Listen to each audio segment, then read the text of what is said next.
Welcome, everyone, to this special edition of the International Radio Report, appearing on our YouTube channel. Thank you for tuning in. Sheldon and Jill here with you as usual. We want to do something a little special today. If you listen to our show from October the 19th, we did talk about three inductees into the Vermont Association of Broadcasters Hall of Fame, namely Big John Hill, Joe Carroll, and Joe Tymecki. Well, we decided we had Joe with us, Joe Tymecki, on that program, and we afterwards discussed a whole lot of things that we thought that we'd love to let you hear, and some subjects that we could not get time to do on our regular 30 minutes. So as a result, this special edition of the International Radio Report. So we have with us, as I said, Joe Tymecki. He is head of technology for Vermont Public, our neighbors to the south in the state of Vermont, centered out of Burlington, Vermont. Welcome, Joe. Thanks for joining us today. Welcome. Oh, thank you, Sheldon and Jill. Happy to be here. When you get three radio geeks together, there is never a shortage of things to talk about. Exactly. We could talk for 2 hours just Oh, about yeah. HD radio. Exactly. Well, we've done that. We've had No, I guests know, on yeah. the show, or after the show, when we finished recording our regular 30 minutes, Jill and I'll get into some talk about, some historical thing in radio or whatever. And we'll go on and we'll say, man, we should have been recording this. Right. But yeah, I think it's a tip that we should just leave the recording on all the time and pull out some of those gems. We'd also get to pull out some of the bloopers. We've been threatening to make a bloopers Ooh. tape, and we could get some real doozies from some of the shows that we've done. But The Christmas party tape, like they do in most newsrooms, right? oh The yeah, Christmas really? party. Okay. Yeah. Oh, yeah. Yeah. Those we don't get to hear though, unfortunately. So No, they'd make for can't- great radio, I'm They sure. can't go on air. Yeah. They can't. Okay. Anyways, I think we definitely want to begin by congratulating you on the honor of being inducted into the Hall of Fame down in Vermont. It's well deserved, I'm sure, for all the work that you've done for broadcasting in Vermont and continue to do. And you've got some interesting company joining you there with the two other inductees. One of them sadly passed away, but we talked about the three of you on the show, and certainly well worth the recognition. So I'm sure you're looking forward to that awards gala on the 15th of November. I sure am. And, in addition to the three nominees, Joe Carroll and John Hill, there are several other awards that are given away that night. And one thing that the VAB started, gosh, I guess about 10 years ago, was the Snyder Tefner Award, which was named after he was the director of engineering at WCAX. That's Ted Tefner. And the head of engineering for Hall Communications here in Burlington, there was Dennis Snyder. Ted passed away a while ago, but Dennis is still around. They were kind of the quintessential TV and radio engineers in this market. And the Snyder Tefner Award was designated for people who work behind the scenes. And this year, one of the Snyder Tefner Awards is going to a lady named Peg Doolin, who has worked in the finance office at WCAX forever. And to use a line from the movie All the President's Men, follow the money, right? Uh, if you want to know what's going on, follow the money.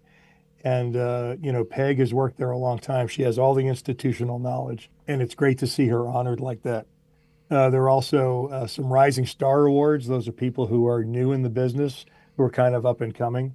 And I think there are three people who are being honored there as well.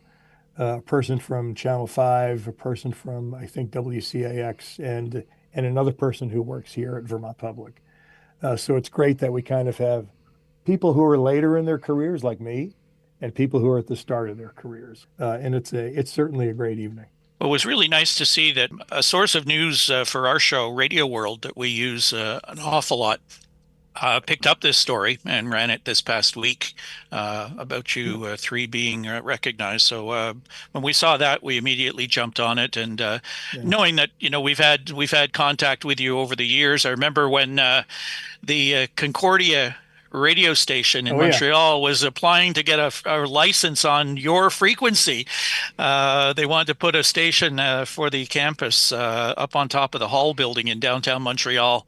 And I think we had some of you people as guests on our show at that time. Our general or our CEO, Robin Turnow, she was on at that point. Yeah, Back yeah. when it was live on a Sunday morning. Yeah. Right. Well, that's come up again because there is an application out there that's been approved right now for another station to go on 107.9. We don't know where it stands right now. It is north Yeah. of Montreal. It's in Joliet.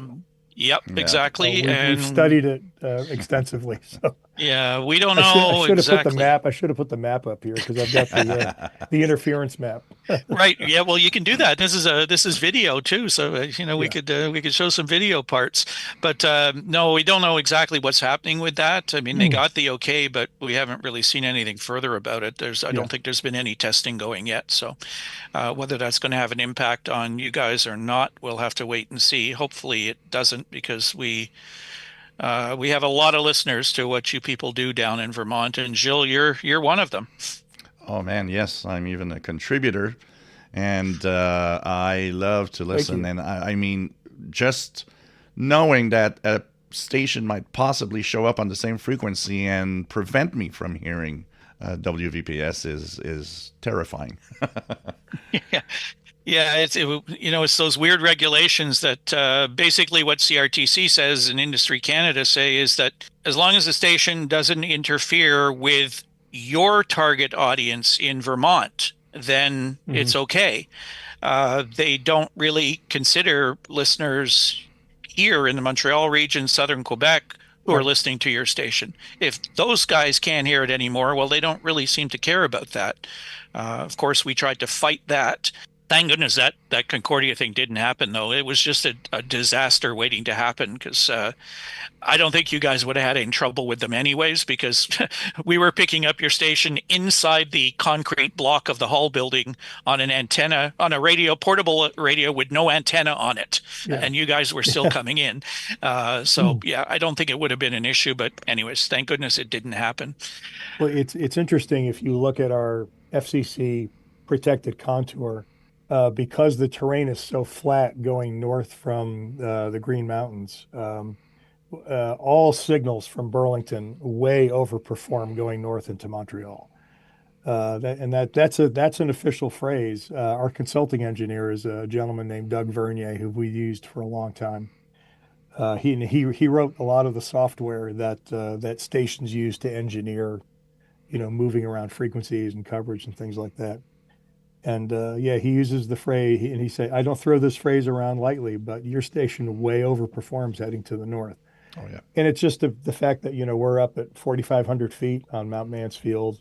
And as soon as you hit the US Canadian border, the terrain is flat and the signal just goes seemingly forever, but it goes quite a while. We suspect when the 107.9 goes on the air from Joliet, we will lose some listeners, certainly to the northeast of Montreal. We'll absolutely lose some listeners. But I think largely from, the middle of downtown Montreal and south, and certainly to the west, most people will be okay. But, fingers crossed, we'll see. And certainly we'll have our ear open as to, if any interference is caused inside our protected contour within the United States. We don't really know what that station in Joliet plans to do. They may be trying to pull off one of the things that a station out in St. Hyacinthe and Drummondville tried to do, which was basically cover the Montreal area as a Montreal radio station, which Sure. the CRTC jumped all over them for that. Sure. And so did the Montreal radio stations. So I'm not really sure what they plan to do. They're taking an awful long time to do anything up there right now. So we'll just keep our ears open and see if we hear anything out of there. Well, But anyways. And in a way, I feel for them because putting a new station on the air is expensive. Getting tower crews, buying an antenna because it's a high power station, reasonably or medium power station. A new transmitter, it's a lot of money and a lot of planning. So the world of radio revenue isn't like what it used to be 20 years ago. It's not an automatic, you put a signal up and people will start buying advertising on there. You have to have something that's really unique to draw people. So now you people south of the border. You have, with Vermont Public, have a whole bunch of new challenges, though, facing you, much more than just your signal, potentially somebody interfering with that. We've been covering on the show, Gilles, you know how many stories we've had about this. Oh God, yes.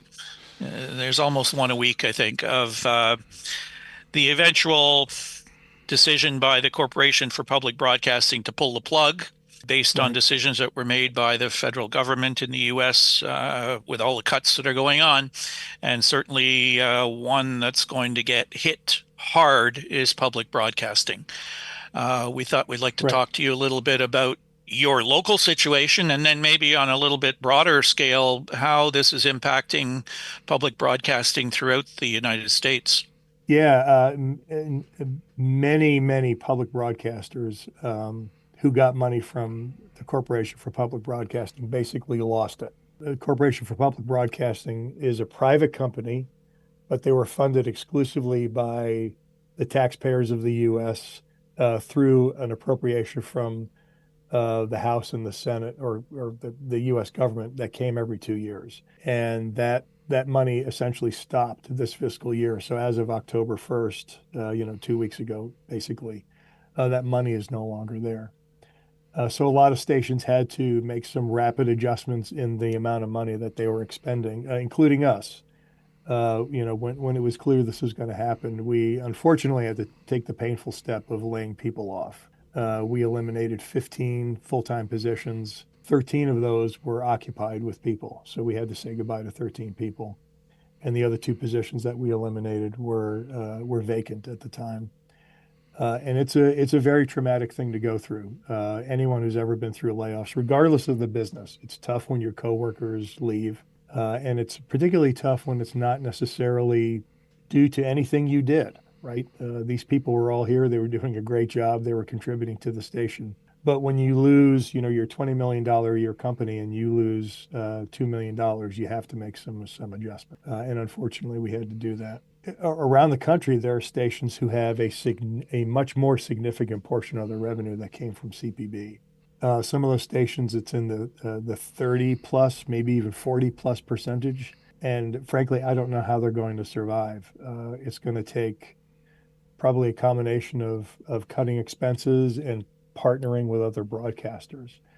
As we talked a little while ago, there was just a situation announced this week where a station in central Pennsylvania will be purchased and operated by Channel 12 in Philadelphia, WHYY, which is a big legacy TV and FM broadcaster out of Philly. And I think you're going to see some of those kind of things happening a lot, because the thing that public broadcasting brought was, like, anybody can put a full power TV station in Burlington, Vermont, or Philadelphia. No one's going to put a full power TV station in St. Johnsbury, Vermont, or in State College, Pennsylvania, because there's just not the economy there to support it. But there are people who, are attracted to that content. And the same is true with radio as well. And that's one of the things that public broadcasting brought, was it brought the signals and the content out to everybody. These days, of course, you can get all that content right here. In fact, 100% of everything that we, transmit on TV and radio on Vermont Public, you can get on our app. But there's still a lot of people who, have a TV aerial up in the air and watch us off air. And we know, particularly because if our signals go off the air for some reason, we certainly hear about it. There is still going to be a lot of tumult in the public broadcasting world here for probably the next couple of years. Unfortunately, I expect some stations will probably go away. We're doing our best here at Vermont Public to make sure that we preserve as much of our service as we can. As Gilles, you and I were talking, we have an HD radio service on our news channels. Yep. And our HD3 is all BBC all the time. And of course it's streamed as well, but it's nice when you're in your car to tune it in. And our HD2 is classical. And I think in Montreal right now, there's not a full-time classical station. So I guess CBC is doing, I think middays they do some classical music, but our HD2 is our full-time classical service. And, classical music is not a barn burner in terms of ratings, but it still attracts a lot of people. And for us, attracts a lot of support. And we think it's important. So we're, doing our best to try to preserve those services as best we can. I listen to Vermont Public and the different shows, and when something is different or unappealing, I just move to the HD3 to get to the BBC, listen to the BBC for a while, and you go back and forth in my kitchen radio. Yeah. We've talked a lot about HD radio over the last couple months of our show. One of the issues, certainly here in Montreal, and it's probably the same in many places, is finding HD radios other than radios that are in your car is not the easiest thing to do. We find that there are a few stations here in Montreal that are running HD radio, but they don't promote it. They don't talk about it. Right. I think a lot of people don't even know what it is and why is it different than any other, the term HD, high definition.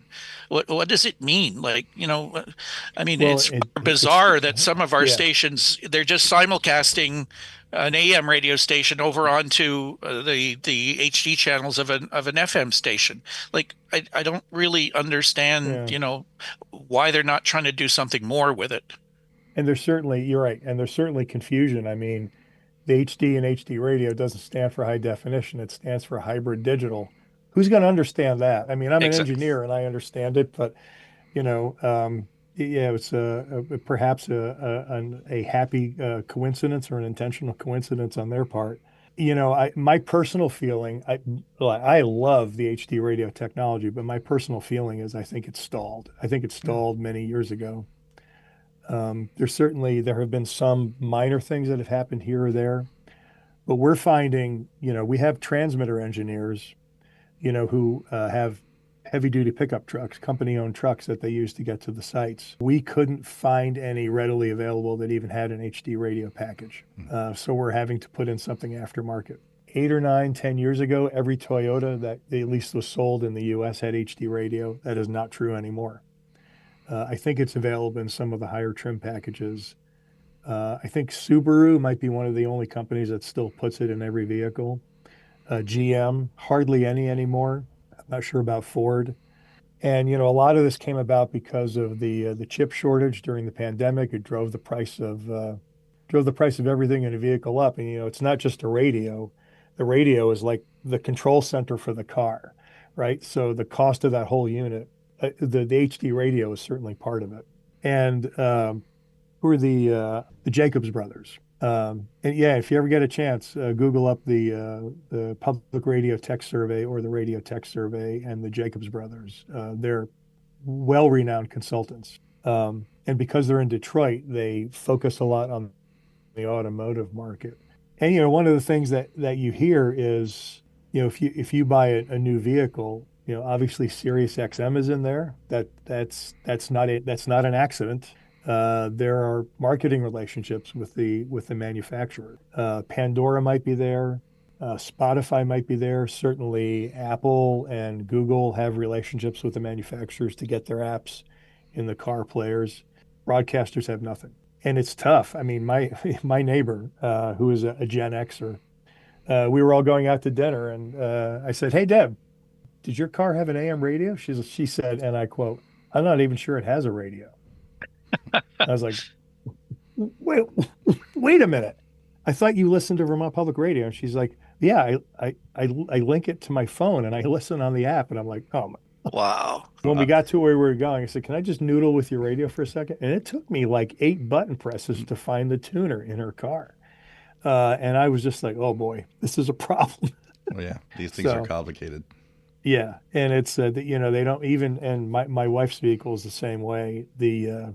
It's easier to get to the Sirius XM channels than it is to get to any broadcast channel. I'm always surprised driving on the road and, a car pulls up beside you and you see this thing that's the size of your TV, your computer monitor up on the dashboard, it's got talk about distracted driving. I mean, you're saying, trying to get to a signal or something and try and make the radio work, you got to pull over. I mean, you got to be a technician to figure all this stuff out. And, I'm sure HD radios. Gilles, you went around, I think, didn't you, to some stores in Montreal looking to see what sorts of radios people had and what the vendors knew about them? Yeah, there were two stores basically that had HD radios, and one of them is a surplus electronics store very Mm, close where I live, which is called Addison Electronics. Because they have Sangean branded receivers, mm, and Sangean is pretty big in some of the HD radios, they had one model there. If you ask someone there about the HD radio, most of the time they're going to answer back, I have no idea what exactly it does. What does it do? mm. So when the guy that sells your radio doesn't know what the HD means on that package, it's a problem. Downtown Montreal, they were more knowledgeable in a place called Lathan Audio on the St. Catherine Street. They have a big wall of Sangean receivers, and they had three different models from Sangean with HD, Wow. and they were capable of answering my question of what is HD radio, and they even did an example for me in store where they were tuning an FM station in Montreal and showing that there's different sub channels, HD2, HD3 with different content. So that was nice because they were knowledgeable, they knew what it was, they could show it to someone that would ask what it is.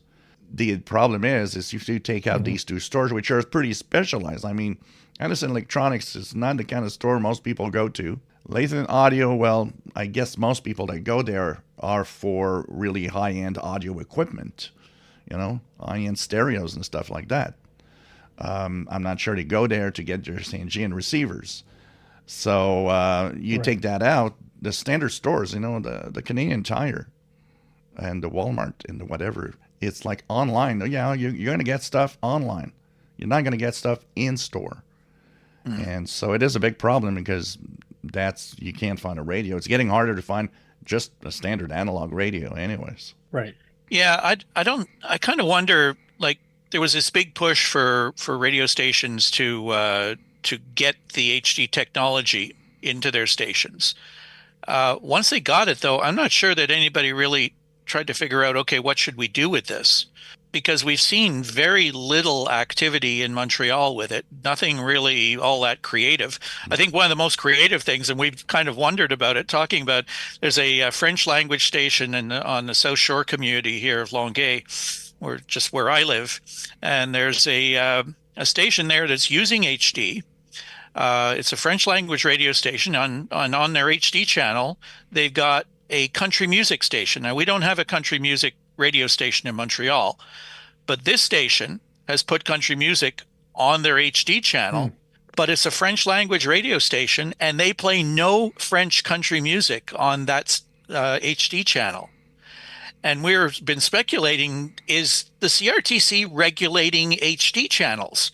We have a feeling that they're not, that Hmm. they may not even know what's going on with these HD channels. Right. Because this station, if they weren't on HD and they suddenly started playing country music as their new format, they'd have to abide by the Canadian content regulations and the French language content on their station. Sure. On their HD channel, they don't care. They're just playing popular English language country music. So it's really weird what's happening with HD, or what's not happening with it in many cases. Like, one of the stations is picking up two AM radio stations in their package of stations and just putting the audio from the two FM stations onto the two HD channels. Right. I mean, if nobody's got the HD radios, why bother? Maybe a handful of listeners are listening, but I don't know. Something just seems wrong with the whole process. That's where it's confusing. And, I'm like Joe. I like HD radio. I actually would love to have more stations do it. But it gets confusing. CJAD, for example. CJAD is an HD. What would be the first thing somebody would do? They would tune 800 AM and wonder why the radio doesn't go to HD, not understanding that, yeah, you got to go to 107.3 FM on HD too, and you'll get CJAD HD. So it's not logical. It's how can you we're geeks. There's a very big difference with average Right. people that have a radio in their hand, they don't understand that. Exactly. It can get a little tough to explain to people. Yeah. Probably the biggest impact that we saw with HD radio is when we added our logo to the HD broadcasts. And we got, frankly, a lot of emails and calls, even from competing radio stations, like, how are you guys doing that? Uh, but, and I explained, and they were like, oh, it sounds expensive. And it's like, well, HD radio is not cheap to put it on the air.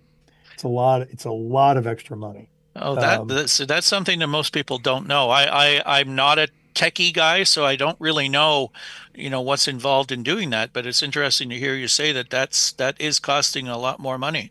well, That is one reason why a lot of yeah, stations in the U.S. have stopped their you HD. have to, and I'll be, breaking news, right? I mean, we haven't made a secret of it, but we haven't really paraded it out. We've brought two new stations on the air in the last, I think, 3 years. Both of them were classical stations, and we are not putting HD radio on them. It adds, now with the tightness of our budgets, it adds a significant amount of expense to them. So we're not currently taking away from our HD footprint, but we're not growing it.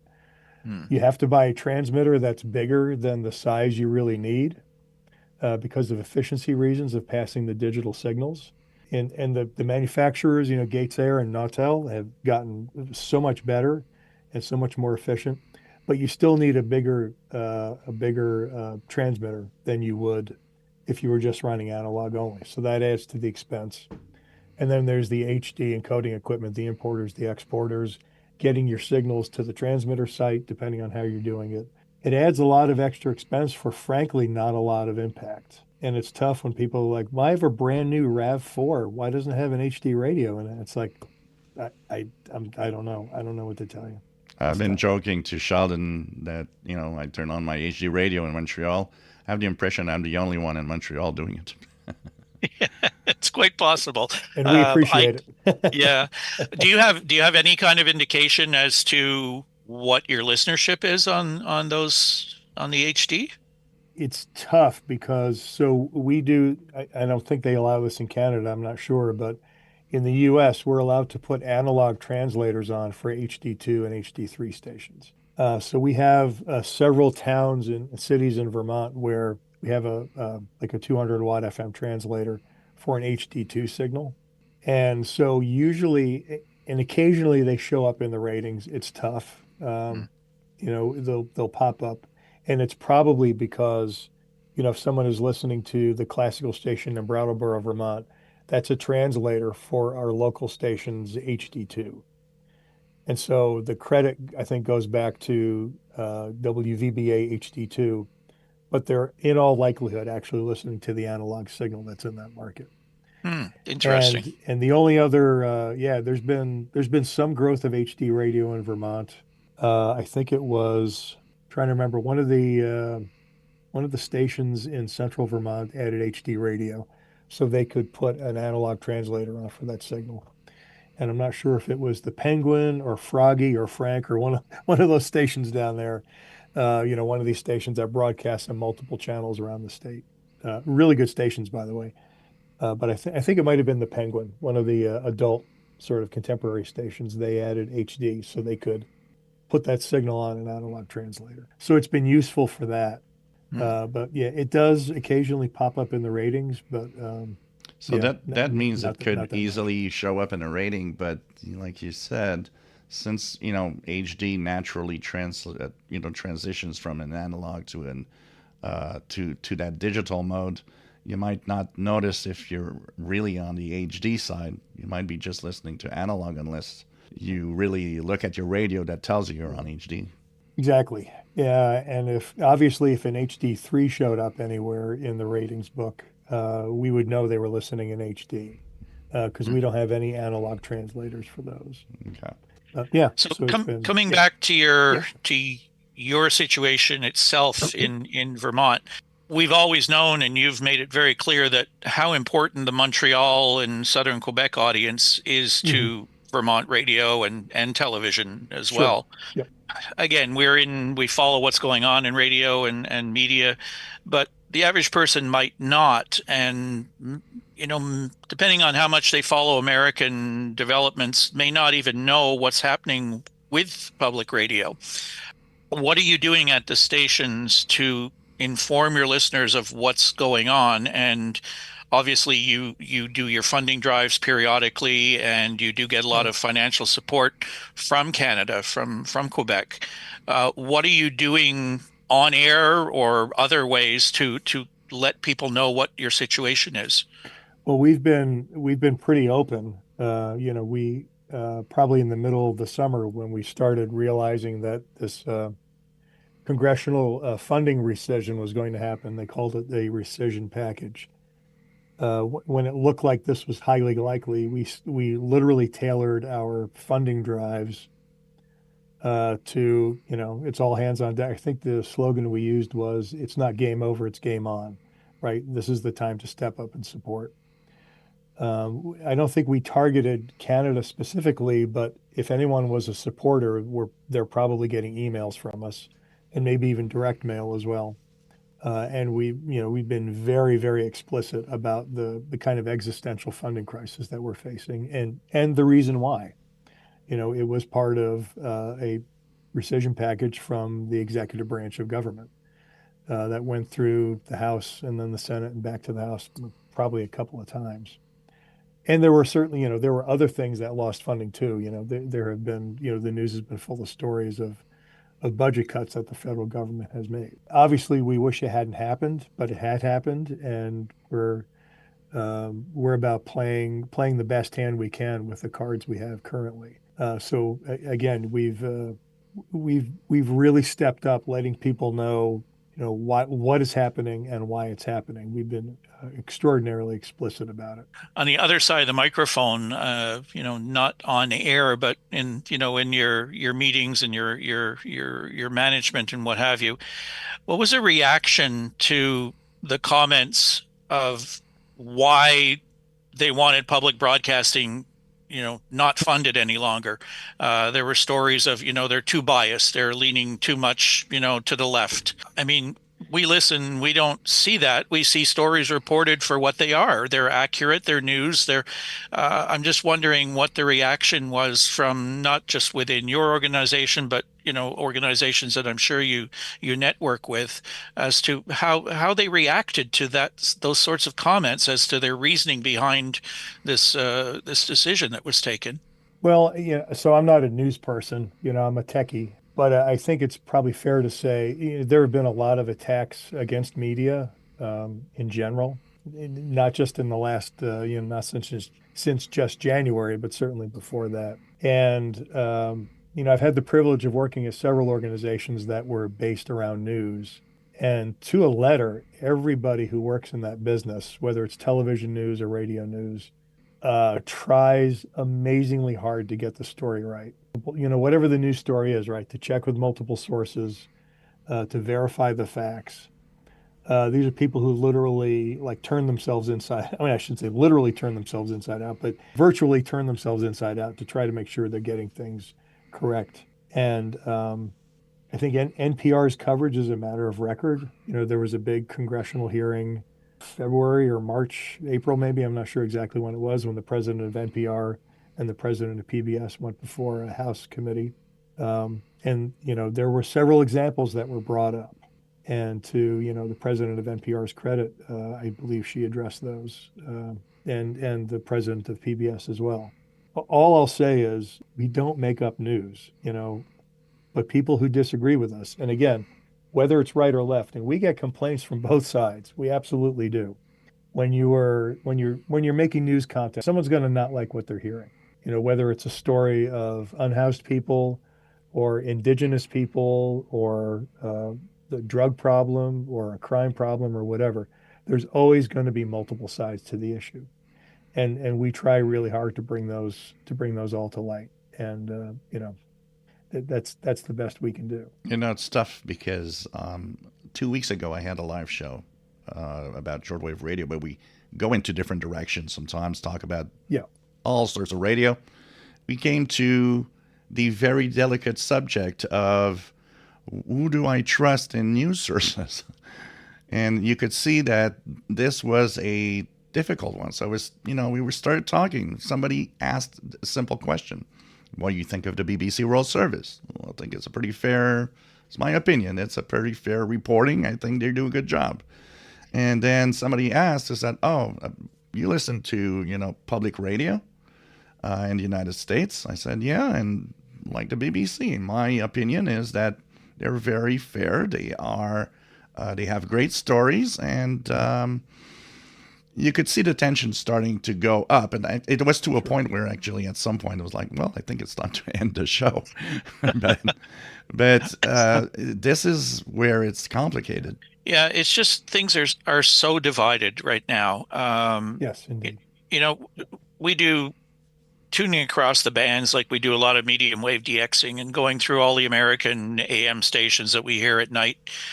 I mean, you can tell within 30 seconds, which way a station is leaning. It's so obvious. There's very few places to find a middle ground any longer. And you've got certain cities where one company owns like all the major radio stations in that city. Depending on what their slant is politically, influences whatever goes out on their broadcasts. And I wonder how people work in an environment like that. Like, is that part of the criteria for hiring people, that they have to decide, you got to tell us which side of the fence you're on before we hire you, to work at this radio station? I mean, I've seen people flip-flop. They've gone from Fox News over to CNBC or to MSNBC or to CNN or whatever. How do they do that? Like, it's really odd when you see it happen. But I just wonder, it is so divided. It is so black and white. There is no gray. There's no middle ground. Right. I just don't know how that's healthy for the whole broadcasting industry. Well, it's led to it's just one of the symptoms is just the fracturing of the media landscape. There's a blogger that I like to follow. His name is Bob Lefsetz. I don't know if you've heard of him. He's mostly a music blogger, and he has a very interesting podcast where he interviews people in depth. He also has a newsletter that can be quite political at times, but he talks a lot about what's called the monoculture. And so the monoculture going back 100 years was newspapers. That was like when you needed to learn about things, like when things were happening, where did you find out about it? Well, the newspaper. Then it was AM radio, and then very shortly thereafter, FM radio. And then, in 1980, what was the year, 82 or 83, when MTV came on the air, within a year or two, they became the monoculture for music. FM radio largely didn't pick up hits until MTV picked it up, and then they followed. And I know some program directors will probably argue with me over that, but that's what I saw as a young man who was watching MTV and listening to radio. But regardless, MTV was remarkably influencing in culture for a good number of years, maybe 10 years or so, 12 years, 15 years. Same with news. There was ABC, NBC, CBS in Canada, CTV and CBC. Then cable networks started coming out: CNN, CNBC, MSNBC, Fox News, and they gradually started. It's like a mass appeal radio station, right? That decides to niche out and become like an album rock station or an oldie station. The cable networks all did the same thing. They all started finding their niche, and so there's no one sort of traverses the common ground anymore. It seems they kind of all go to their corners, whether it's left, whether it's right, whatever they may be. There doesn't seem to be a lot of folks sort of hovering in the middle. Some of the studies that I've seen show that people consider BBC to be fairly center in terms of what they cover. And again, people in England would highly disagree with that. Some people would, but anyway, it's the fracturing of the landscape. And now, even with all the cable networks, when we bring this into it, my Twitter feed is custom tuned with all these algorithms to the things that it knows I like because it looks at my browser history, it looks at the other apps I have on my phone, and it's going to feed me the stuff that's going to keep me going back to Twitter or Facebook or Instagram, and all the other apps that are out there. So I can create an influx of information and entertainment that has nothing to do with the broadcast organizations at all, unless they happen to be on Facebook, Instagram, Twitter, and that's so bringing it all the way around.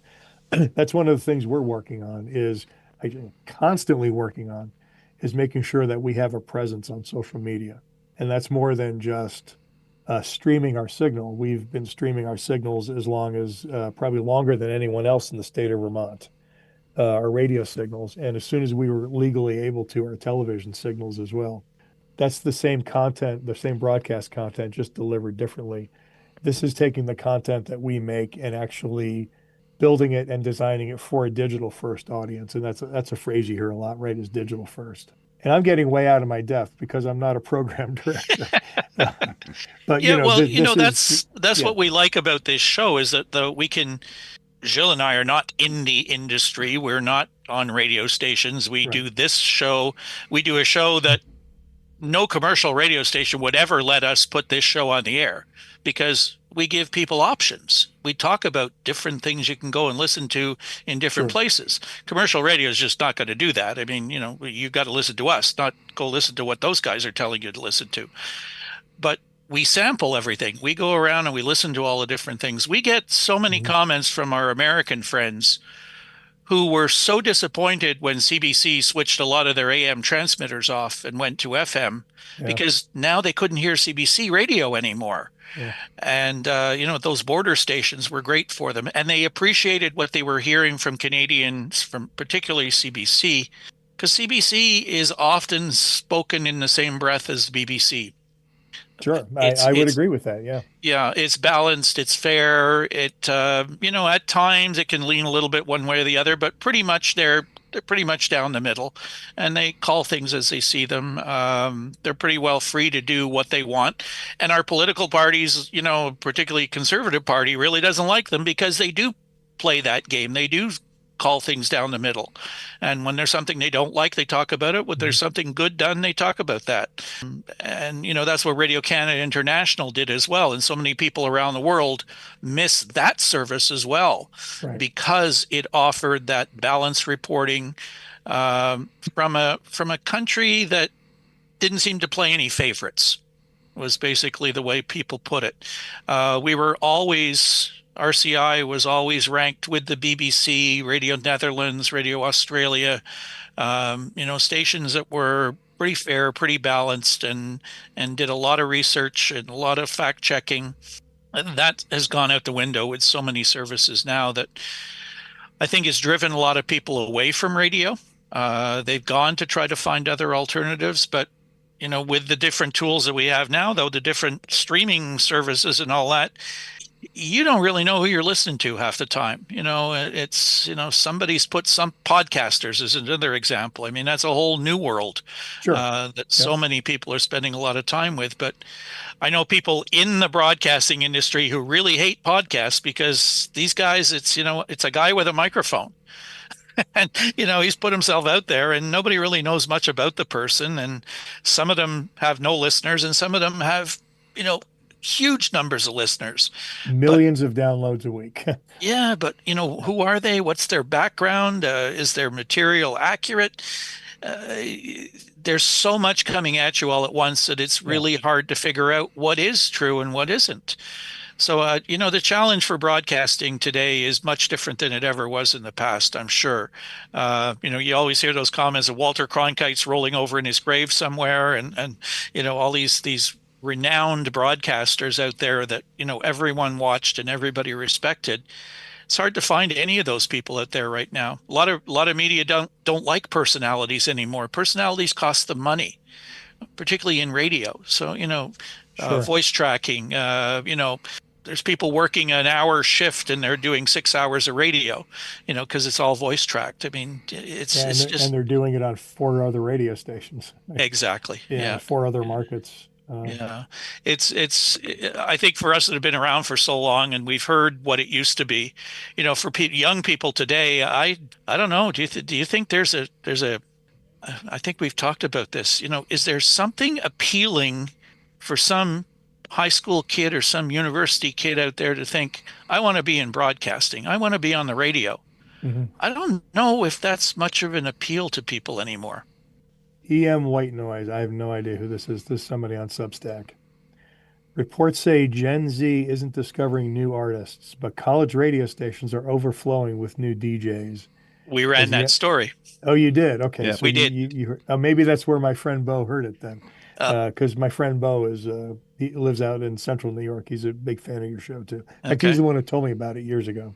Yeah, so I do some work for. I mean, my very first radio experience was as a kid doing a show on the station that was owned by St. Michael's College here in the Burlington area. They're in Winooski. They still have a station, and now I do their engineering work. I've been involved with them for probably since I was 15 years old in one aspect or another. Wow. Um, and it's a small school, right? There's I don't know how many students they have, maybe 1,500, maybe 2,000. It's a small school.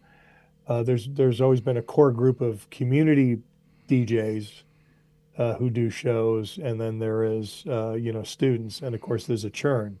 It's like sports at colleges, right? There's such a churn of students that go through. You kind of like have to start over sort of every year, and it's that way with college radio. And I don't know this year. I've seen perhaps some peaked interest more in the radio station than in previous years. Um, but Yeah. I'd have to talk to the administration at the school to find out, what the true interest is. Well, that Uh, article that you mentioned that we yeah, did run, once I saw the article, I immediately sent it to our people at CKUT, and they were like, "Oh, wow, this is really neat to see this," because it part of the problem that CKUT had when McGill University sort of was seeing what CKUT was doing, they hoped that there would be more campus related than community related, more I gotcha. students from the university on the radio station.